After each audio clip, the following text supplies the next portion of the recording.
Muy bien. Para finalizar nuestro programa de conferencias plenarias, recuerden que tenemos más actividades por la tarde, ¿sí? Ahora vamos a escuchar al señor Francisco Vázquez Medem. Francisco es arquitecto, apasionado por entender los nuevos modelos de vida, trabajo, compra, aprendizaje, que han cambiado como consecuencia de la transformación digital y ahora el COVID-19. Fundador y presidente de 3G Smart Group, un grupo de 30 compañías en 14 países, cuya misión es la de diseñar e implementar espacios alineados con la nueva normalidad, apoyando en el proceso de transformación a las organizaciones a través de la arquitectura, tecnología y las personas. Vamos a escuchar entonces ahora al señor Francisco Vázquez Medem. Hola, bueno, muchas gracias, Debbie, por la presentación y por la introducción. Y para mí es un placer estar aquí en este evento del día y bueno, y poder contribuir un poco con mis pensamientos, con mi manera de ver las cosas. Yo, pues, como Debbie ha dicho, pues soy arquitecto y siempre he sido un arquitecto muy curioso y muy disruptivo en el sentido de que siempre he estado pendiente, ¿no?, de ver la arquitectura y en este caso voy a hablar un poco de urbanismo también, como algo que tiene que estar al servicio de la sociedad. O sea, que aparte de hacer buena arquitectura o hacer buen urbanismo, también es importante el entender qué está pasando, cuál es el contexto para hacer, yo lo que digo yo, pues la arquitectura o el urbanismo que toca en cada momento, ¿no?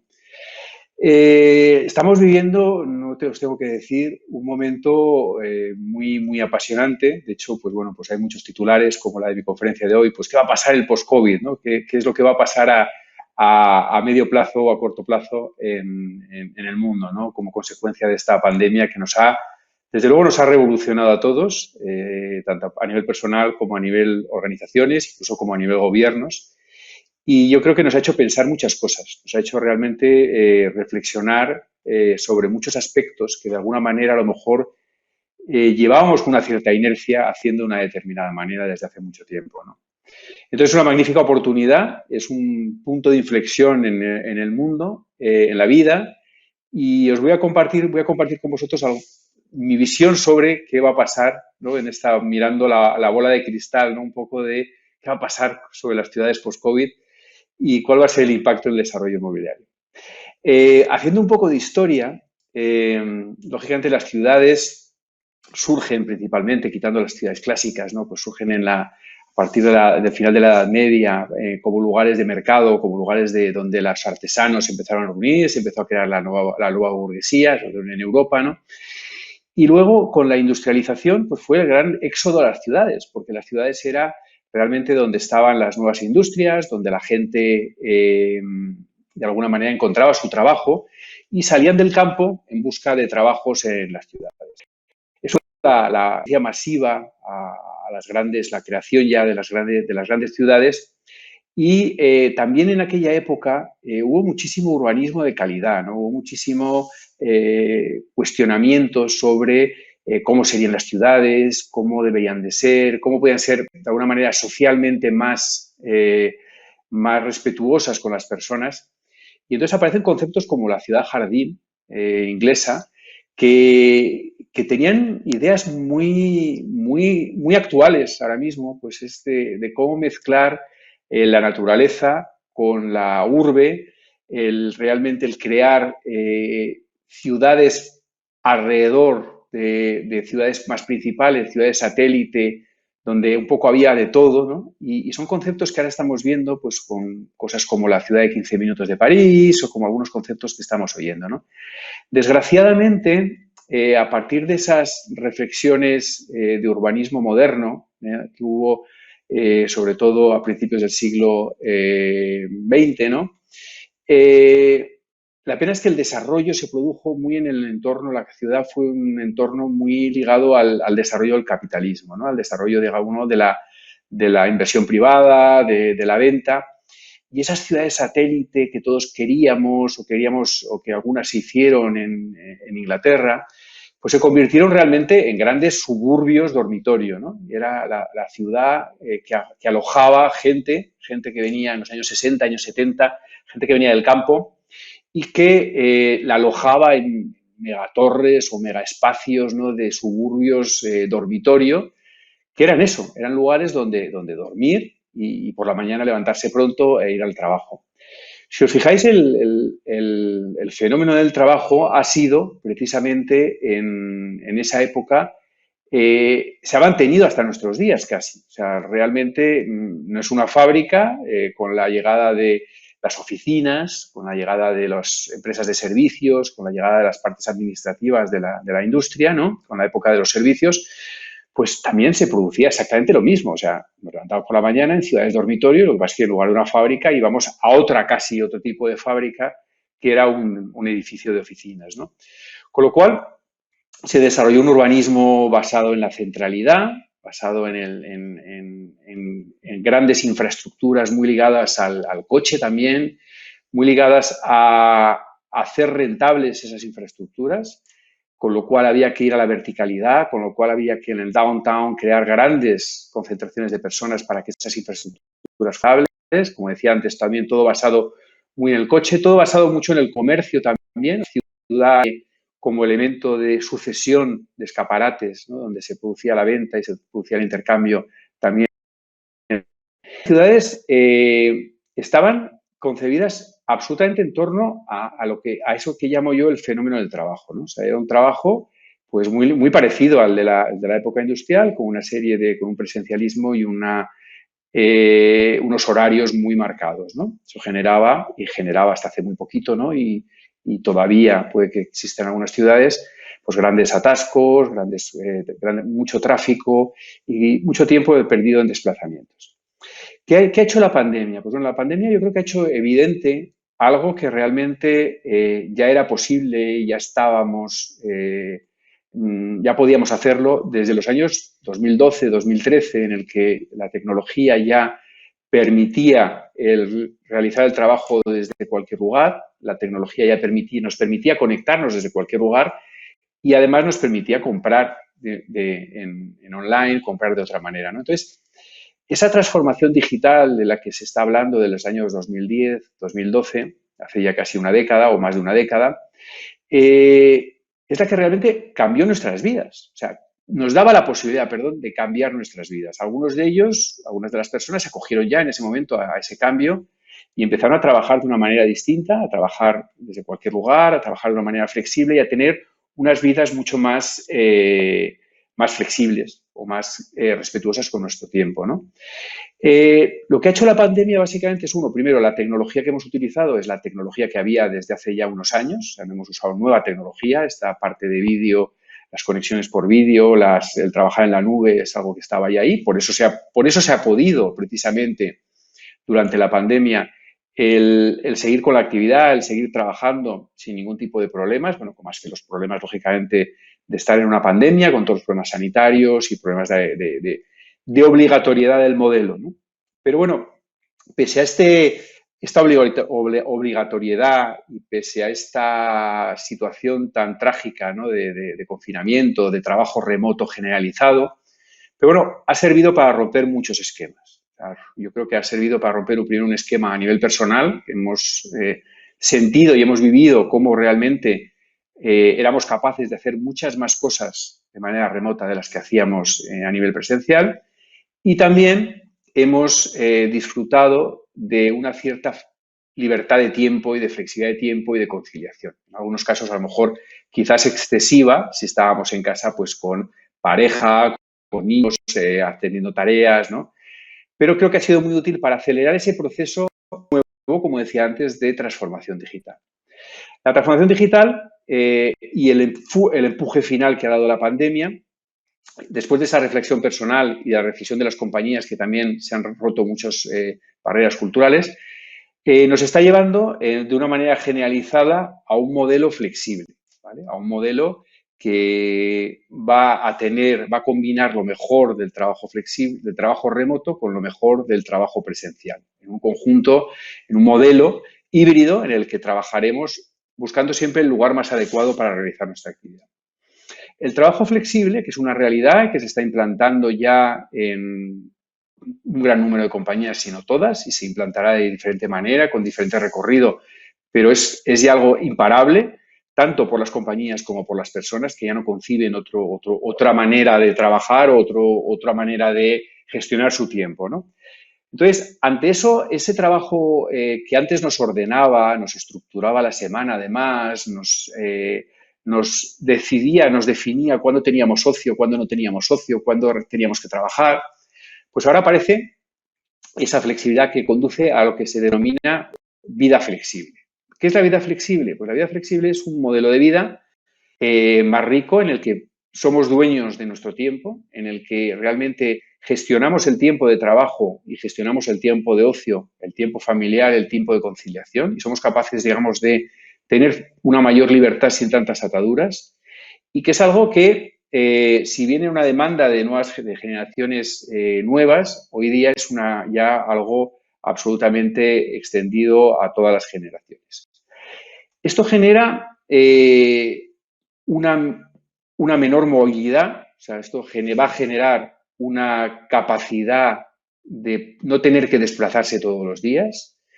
Esto va a generar también, lógicamente, el poder tomar distancia de donde trabajamos. Podemos plantearnos vivir más lejos, puesto que nuestro desplazamiento al trabajo ya no es todos los días, sino que es determinados días, con lo cual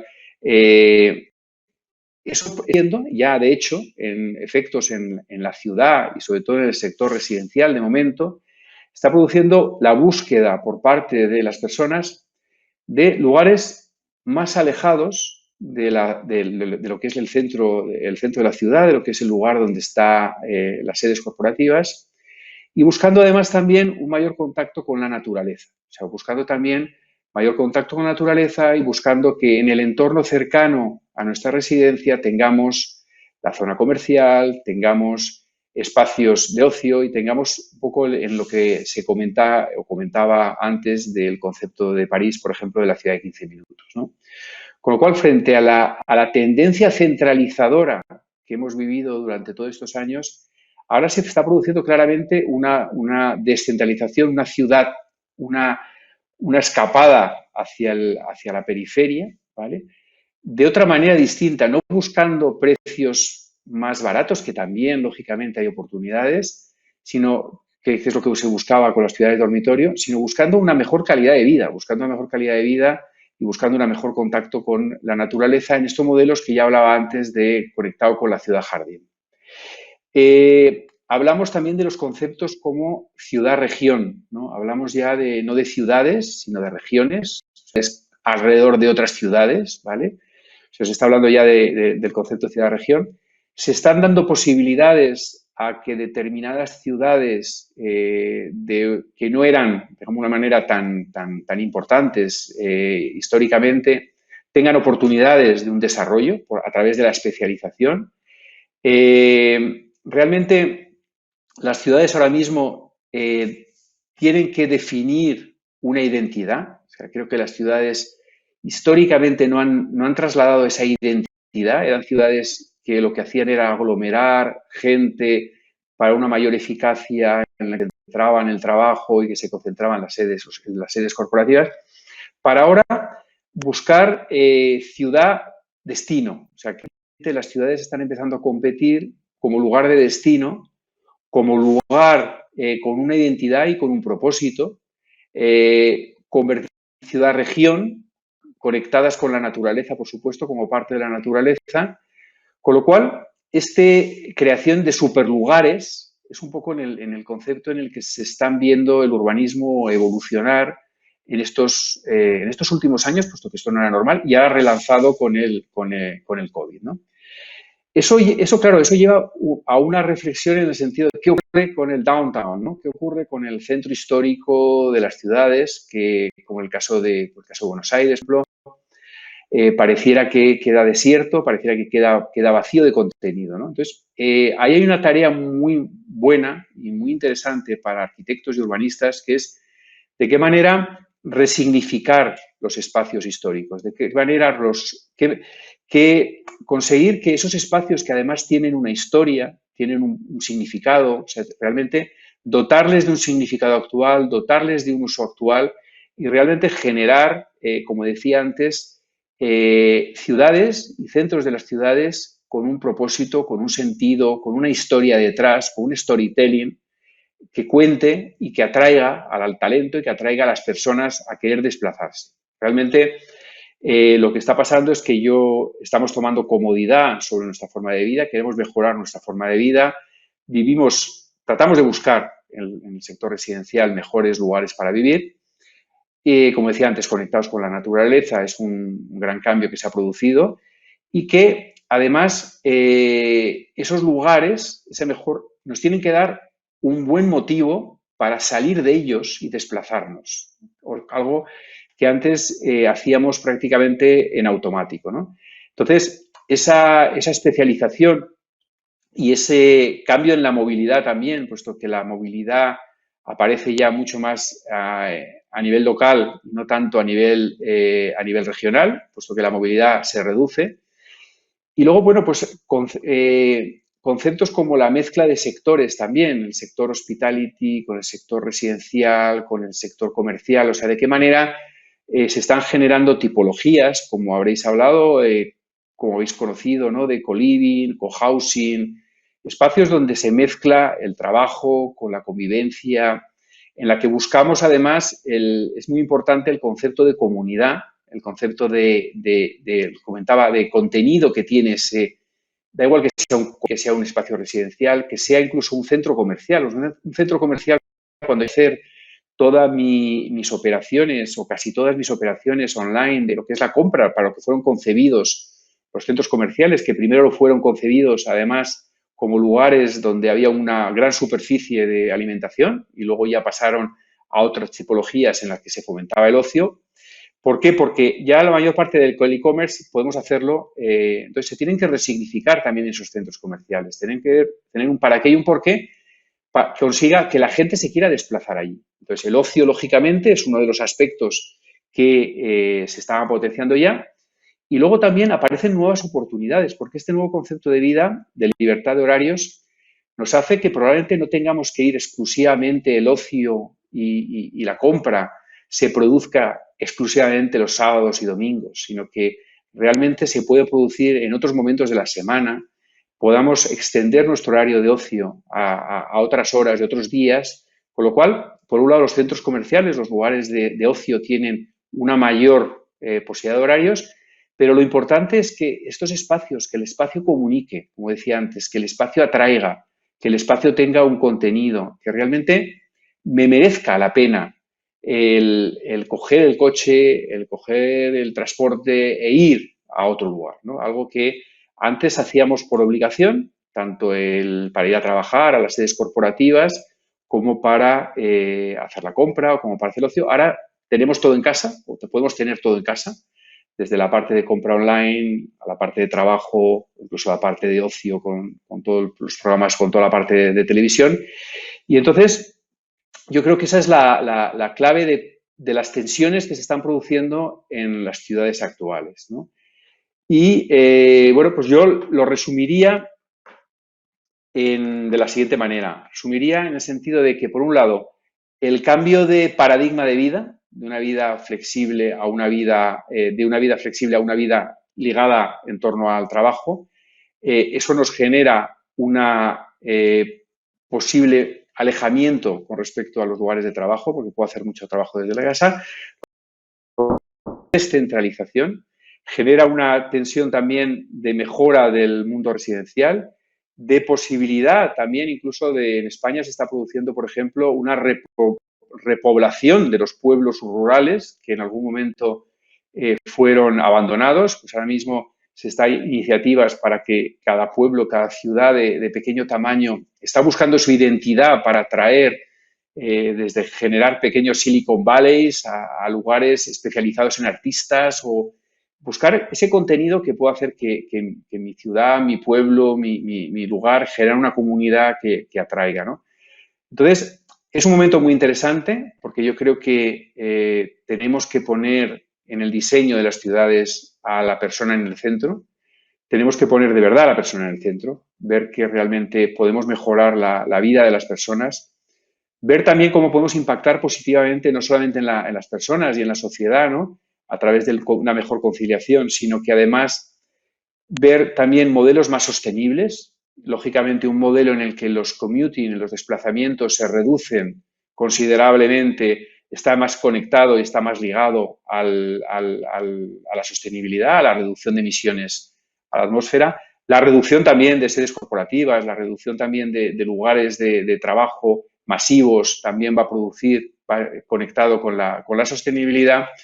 Con lo cual, al final, si conseguimos una sociedad que es un poco lo que también ya se venía hablando desde hace años, que sea más humana, que realmente considere más a la persona en el centro, que por supuesto se gane dinero, es lo que se llama el cuarto sector, el sector privado, está el sector privado, el sector público, el sector de las ONG, y a mí me encanta el cuarto sector, que es ser empresario como nosotros, como lo soy yo, de mi compañía, de mi grupo de compañías, ganar dinero, por supuesto, porque si no, no es viable una compañía, pero buscar el impacto, buscar más allá del ganar dinero, ¿no? Yo eso es creo que lo que estamos buscando y lo que estamos generando. Y el urbanismo tiene que enfocarse a eso y el desarrollo urbano tiene que enfocarse a eso. ¿De qué manera impactamos? ¿Qué manera generamos impacto en el barrio? ¿De qué manera regeneramos un pueblo? ¿De qué manera logramos que las personas que vivan allí vivan más felices, vivan más contentas? Y bueno, yo creo que estamos en una situación absolutamente maravillosa. Os animo en foros como este, pues seguir compartiendo inquietudes, seguir compartiendo mejores prácticas, porque los años que se nos avecinan son años muy interesantes, como estaba diciendo al principio. Estamos en un punto de inflexión que tanto desarrolladores como arquitectos como técnicos tenemos que aprovechar para tratar de construir un mundo mejor. Muchísimas gracias y os dejo de nuevo con Debbie. Muy interesante, Francisco. Te agradecemos tu presencia en el DI, tus ganas de compartir tus conocimientos y toda esta información con nosotros.